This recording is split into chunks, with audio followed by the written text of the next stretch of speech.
happening, the fair? How are we? Good, thank you, Molly. How are you? Fucking fantastic, lad. Good. How's it feel for this one, big card, Madison Square Garden? What's the emotions like heading into this one? I think every single one of you know exactly how hard I've worked for this moment, for this event. And I feel like a kid at Christmas. I've said it's like your last Christmas you believe in, Father Christmas, when you wake up on Christmas Day and get to open your presents. I'm just that excited to get in there and experience the venue, the arena, the fans, the Irish, the English, even the Americans. I'm here for it all. Do you feel like, obviously you've had a couple of run-outs in London recently, you've shown the people over here what that atmosphere can be like. Do you anticipate that they'll try and catch up and they'll show you that same sort of reception on Saturday? Yeah, I've got a lot of people coming, and I know a lot of people here as well who are going to come and just bring some European vibe to MSG. I was here when Katie Taylor fought Amanda Serrano, and if any of you guys was here then, you'll know that the atmosphere was special, and I think it should be the same on Saturday night. So with that said, right, you're not a stranger to that atmosphere, but at MSG, with the size of the event, does that put extra pressure on you, or are you feeling like this is not extra pressure, it's just an extra stage for me to shine on? I don't feel any pressure of where we are. It would always be the pressure of the fight. The same as every fight's the same. You get them little butterflies, you get them moments of doubt, and I feel like with every fight recently, I'm getting a bit more professional. I'm getting more well-versed with how to handle the adversities before you get in and whilst you're in there. And yeah, I'm just ready to do the job. I don't need to sit with telling you how I'm going to do it and the bravado of what I used to do when I was brand new in the UFC and a lot younger. And I've worked so hard, I'm battle tested, and I'm ready to just absolutely tear the roof off the gaff on Saturday. Can lightning strike thrice? I think so. To fight fans, we obviously knew who you were, especially from your time in the regional scene in the UK, but you kind of exploded onto the scene with Barstool and your knockouts. The Rock is tweeting at you, Drake's giving you. I feel like fame just kind of hit you out of nowhere. So how has it been navigating the last few months around the world? It's been absolutely disgusting, to be honest. Post-fight, I'll enjoy an ale. I'll enjoy doing the media with everyone. And then when you get home, it absolutely kicks you in the face because you're not normal anymore. I can't just walk little Frank and Patsy down the street anymore. I can't just go to football. So what I've had to do is grieve a private life because my life's not private anymore. So that's been something that not everyone would have to deal with. I don't think when we start fighting, I think we start to just win a belt. We don't start for fame. We don't really start for the money. It's about the prestige and the honour of winning that belt. But I'm very fortunate, I suppose, that people want to know, and I'm that approachable. But sometimes it weighed heavy. But I've just learned how to handle it now and not. Do you know, like me, I never want to not give everyone every bit of time that I've got, and I want to make everyone feel special. But when you've got hundreds of people a day, that can drain your energy. So I've just had to learn boundaries, being respectful to the people when they want to speak to me. But if I haven't got time, it's not the end of the world if I say no. That's been the hardest thing, but I'm learning.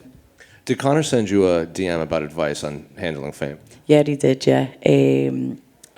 Met him, didn't I? And then we'd spoke a few times when I had a bevy in the Black Forge, obviously.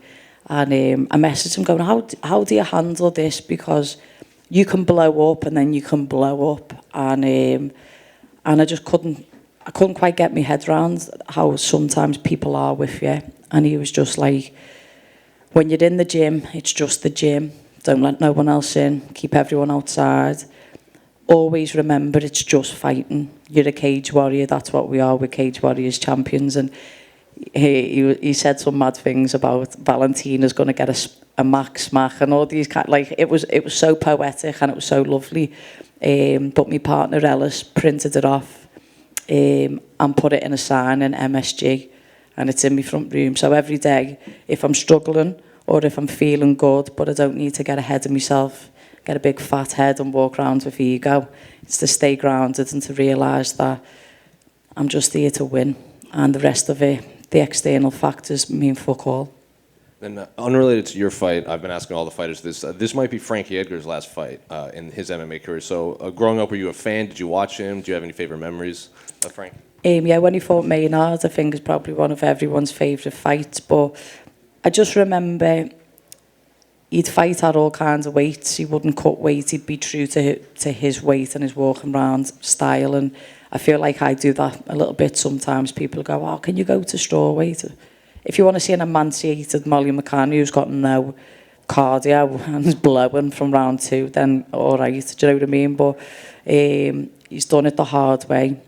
He's done extremely well. And if this is his last fight, what an arena to bow out on in his home, in front of the fans. And yeah, he's a pioneer of the sport, and it'd be sad to see him go, and we've all got nothing but respect for him.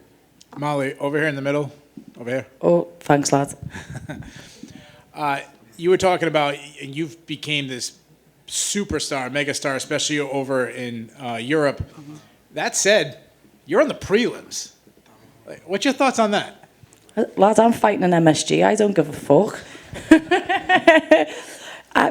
Lad, I don't care. It means I get to get out early and get on the Guinness with all my family is what that means. But means nothing to me. I mean, are you surprised by it, though? No. Have you seen who's on the card? I was surprised. Why? Yeah, I was surprised. Have you seen who's on the card? No, it's loaded. It's loaded. I got it. I was surprised. I don't put myself here. I just come to fight and give the fans everything that they've worked hard for. You could put me on first, and I'd still have this smile on my face going to fight at MSG. It might have been a good idea to put you on first, and then they would. I know, and then more time on the Howlerhead and Guinness. Talk about your opponent for a second, Erin Blanchfield. One thing, I watched a recent interview with her, and she said that she's a much better grappler than you, and you've never faced a grappler like her. What do you think about that? I fought Gillian Robertson and I fought Talia Santos, and I think they're both better grapplers than her. I've prepared for her like she's my hardest fight in my life, like I have everyone else. But if she wants to say that, well, she's never been punched by someone like me who can punch as hard as I can or elbow a fucking face off. Do you know what I mean? So I'm going to stay respectful to my opponent. I'm going to give the garden the performance it deserves and the people the performance they deserve. She can come at me with a grappling. She can do whatever she wants. It's MMA, but I'm weathered. I've got more experience than her. I've got more wins than her, and I've got more finishes than her. So let's dance, Erin. Molly, do you think that experience does give you the edge in this fight? How do you see yourselves matching up? I try not to preempt how the fight's going to go. I've done that with Talia Santos, and it didn't work out too well for me. So I get in there and I read every movement and every reaction, but the fight starts on the feet.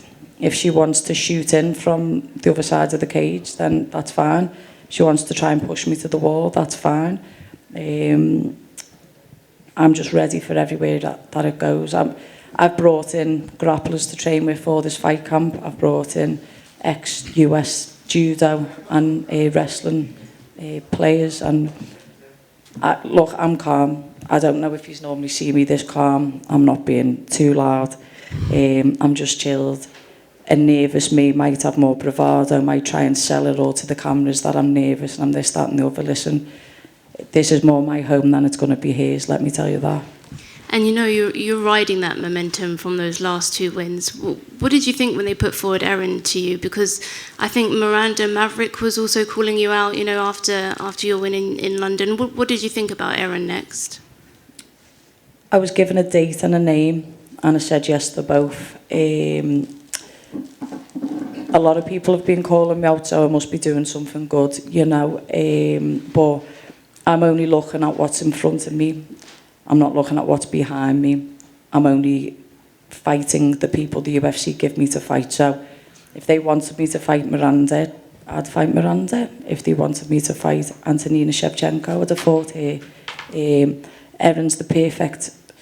Do you know, if I knock Erin out or submit her, then the media would still say in the next fight, if I fought a grappler, oh, but she's got grappling. So did Hannah Goldie.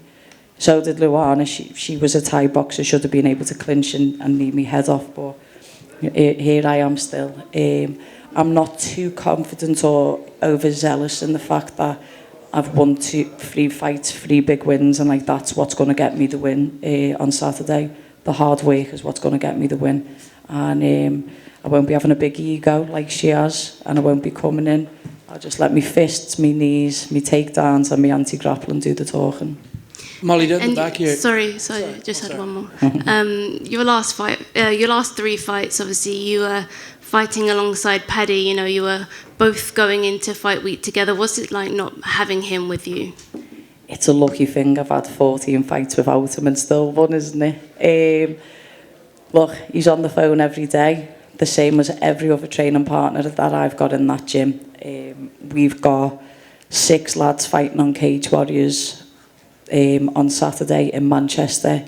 So he's coaching there. He's devastated not to be here, but it kind of gives us a chance to be our own person and not Siamese twins. He's missed. I do miss walking around the hotel and not getting like people trying to tackle us or arguments kicking off everywhere to keep the fight week entertaining. But yeah, I'll see him on Tuesday anyway. Has he given you any advice going into this one? Do you know, in this camp, he's coached a lot. When we've been sparring, he's really, through when I've brought people in to spar me, he's tried to coach them on how to beat me in rounds in a positive way. And it wasn't happening, so I was buzzing with that. He's like me little big brother, isn't he? And I can't wait to do him proud and just prove that I'm not riding on the back of someone else's coattails. Also, I'm here because I'm supposed to be here. Thank you. Molly, down the back here. I was walking over here through Times Square and I saw a big billboard with, you know, with my face on it. I never seen it, lad. How heavy is that? Yeah, I mean it's definitely, you know, a special thing. You know, coming from where you come from, did you ever imagine right in Times Square there'd be a big billboard with your face on there? Do you know, when I was a little kid and I used to box, I used to remember running along the docks in Liverpool, and you know, when your mind, it starts going to places you're like and imagining all these amazing scenarios. I always thought one day this would be my thing, do you know what I mean? In my wildest dreams, this is what I imagined. And being here, it's so surreal. It's like proper pinch me moments, but within the same breath, it's like I really know this is where I'm supposed to be at the right time in my career and in my life. What was it like? Did you envision this, like particularly when you're at the Katie Taylor fight, right? You look at that and you must have been thinking all night that night, this is going to be me in a few months. Listen, I was half thinking about giving up MMA and doing boxing. I was like, Eddie, please let me fight here. Please let me fight here, when I was talking to Eddie Hearn. But no, the UFC and MMA is where I wanted it to be. And I did say, I got a picture outside Madison Square Garden that night, and I said to my partner Ellis, I was like, next time we come here, I'm going to be fighting. And she said, I know you are, and here we are, so. I wanted to ask one, and if you want to hit me with a no comment on this, you certainly can, but back at home in the UK, there was some controversy with your doctor, Usman Sajjad. I know that Tyson Fury came out in defence of him. Conor Ben has defended him, but do you want to sort of talk about your relationship with Dr. Uz, and is he working with you for this fight? He's never worked with me before. Believe it or not, being a gay woman, I still have to have a pregnancy test. He gave me a pregnancy test. He took my bloods and sent them off to be tested. Shock, I wasn't pregnant. And yeah, if you have a look, any big fighter who he's ever met, he's put on his Instagram or his website. I've had one conversation with the guy, and that's it. So I don't know if I need to defend that or defend him. I don't know him.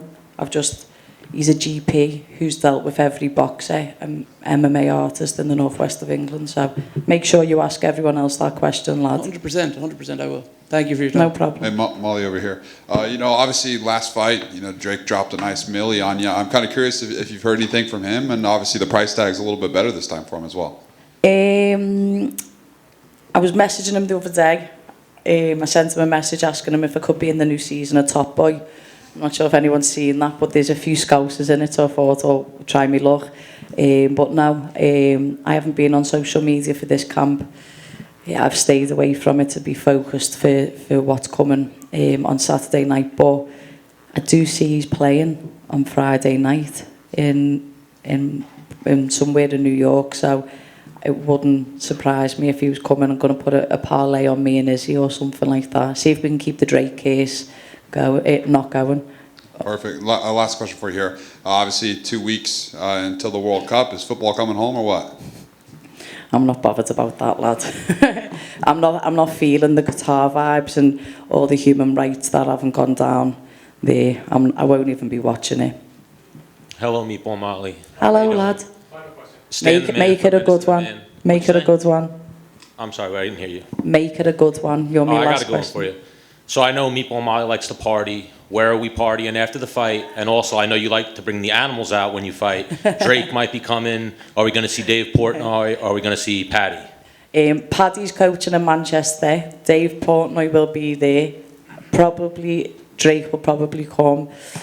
There's an Irish bar off 34th is where I'll be going for my Guinness and Jameson's after the fight. And was there anything else? No, that was it. Just where we partying. Oh, there we go, lad. I'll put it on my Insta. That was the best question. What are we doing here? Getting drunk. Thank you. Thanks, gang.